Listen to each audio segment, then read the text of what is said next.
We are counting down the 10 most enduring tractors that defined Europe's fields in the 1980s.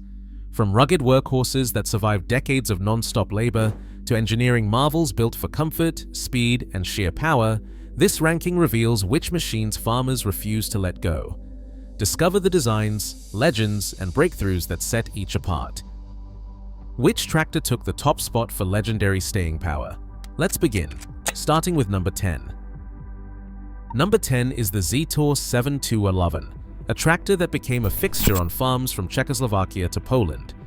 With its 68 horsepower air-cooled diesel and a simple inline pump, the 7211 was built for the kind of work that never ends. Farmers called it the people's tractor, affordable, easy to fix, and always ready for another day. Spare parts were everywhere, so breakdowns rarely lasted long. Stories still circulate about a Polish farm where a Zetor 7211 clocked more than 25,000 hours on its original engine, a legend repeated in owner clubs and forums, even if no one has ever found the hour meter photo. For many, that is proof enough. When a machine keeps going decade after decade, it earns a place in the family as much as in the field. Number 9 belongs to the Steyr 855, a tractor born for the mountains. With 55 horsepower packed into a compact wheelbase and a low center of gravity, this Austrian machine was built to grip the steepest Tyrolean slopes.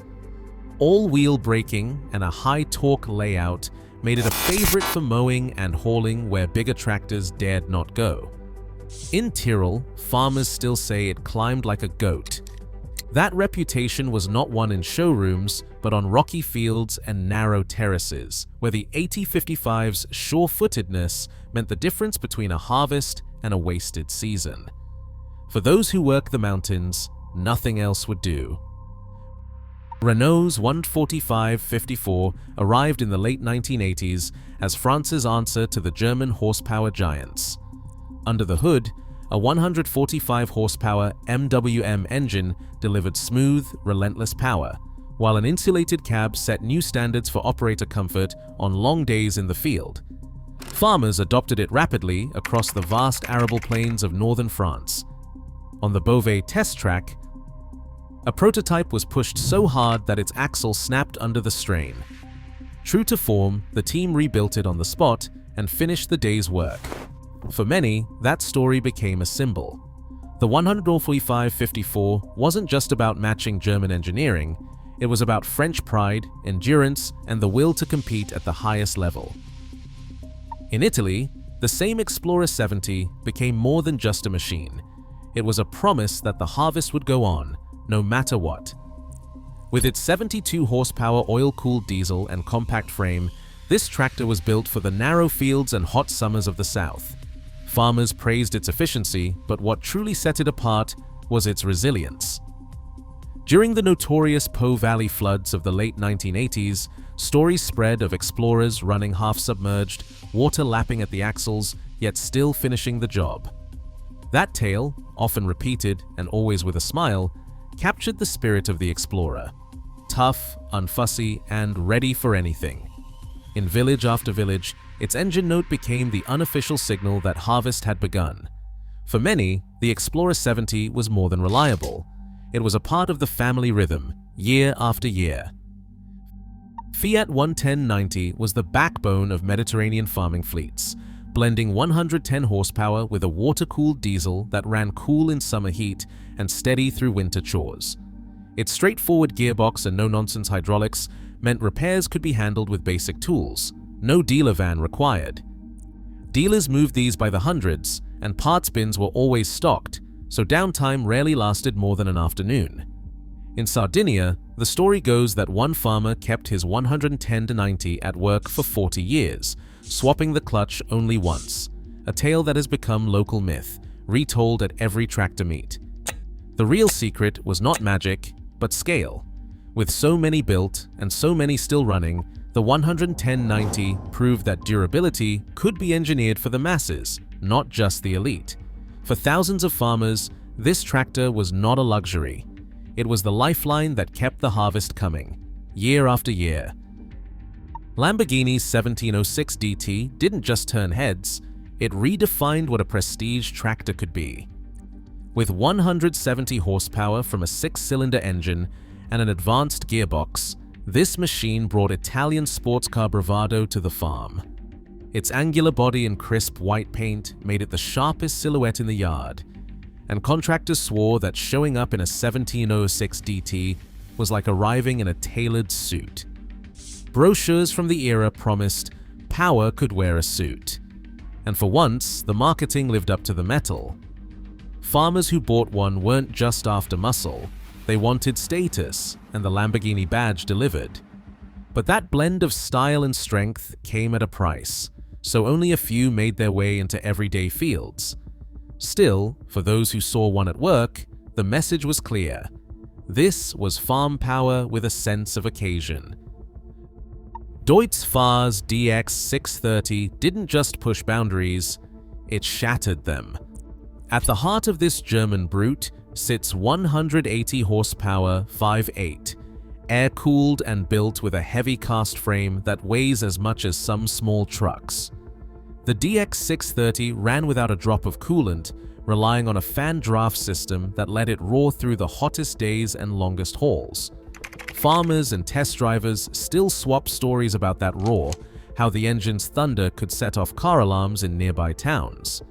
Whether true or not, the legend stuck, and so did the feeling of raw power every time the key turned. For many, the DX 630 was overbuilt in the best way. Thick steel, massive axles, and a cab that felt more like a cockpit than a workspace. But all that muscle came at a cost, fuel bills that could make a grown man wince. Even so, when it came to sound and strength, nothing else on the field came close. Ford's TW25 arrived in the early 1980s with a reputation for outlasting the competition when the work got heavy. Under the hood was a 190 horsepower, turbocharged 6-cylinder engine paired with planetary final drives, and that combination made it a contractor's first choice for large-acre jobs. In the United Kingdom and Ireland, the TW225 earned the nickname Blue Thunder, not just for its color, but for the way it could run flat out, day after day. Contractors kept detailed logs showing TW25 tractors running 18-hour shifts during harvest, sometimes with only a quick refuel and a change of hands behind the wheel. Partial records from English farms back up these marathon runs. Fuel receipts and maintenance notes tell the story of a machine that never seemed to tire. The planetary drive system spread the load, protecting axles and gears even under constant strain. Farmers remember the sound of the TW25 coming down the lane as a sign that the serious work was about to begin. It was not built for luxury, but for those who needed relentless, heavy-hour performance. Nothing else came close. 80 horsepower doesn't sound like much next to the giants, but the Massey Ferguson 390 proved that reliability could matter more than raw muscle. At its heart, a Perkins 4-cylinder diesel, a mechanical fuel system, and a gearbox any village mechanic could rebuild. Farmers from Yorkshire to Kenya chose the 390 for one reason. It never let them down, and if a seal or filter failed, the nearest parts counter almost always had what they needed. Clubs in the UK still swap stories of 390s that outlasted newer, flashier models, running through decades of chores with little more than fresh oil and the occasional set of tires. In rural Africa, these tractors are still at work today, plowing, hauling, and planting where newer machines cannot find spares. For many, the 390 is more than a tool. It is the quiet backbone of small farms worldwide, a machine whose simplicity and global parts flow have kept it running long after others have faded away. At the very top of the list stands the Fendt 611 LSA, a machine that set the benchmark for everything a tractor could be in the 1980s. With a 150 horsepower MAN engine under the hood and a road gearbox capable of 40 kilometers per hour, it moved from field to village faster than most farm trucks of its day. But it was not just speed or strength that set it apart, it was the way Fendt blended those with comfort. The comfort cab wrapped the operator in sound insulation, suspension, and ergonomic controls that made 12-hour days feel almost civilized. Mechanics admired its modular build and heavy-duty axles, but for drivers, the real revelation was the feeling inside. Farmers across Bavaria called it the Mercedes-Benz of tractors. One owner put it simply, "After the 611, you never wanted to go back." Dealers struggled to keep up with demand, and rival brands spent the next decade trying to match its mix of luxury, reliability, and rawability. Even now, decades later, you can find 611 LSA tractors still at work. Proof that when a tractor gets everything right, it does not just last, it leads. Across all 10 machines, one pattern stands out. True longevity comes from engineering for real-world needs, not just specs. These tractors persist because they bridge innovation and trust, proving that when technology earns loyalty in the field, it becomes a lasting part of rural heritage.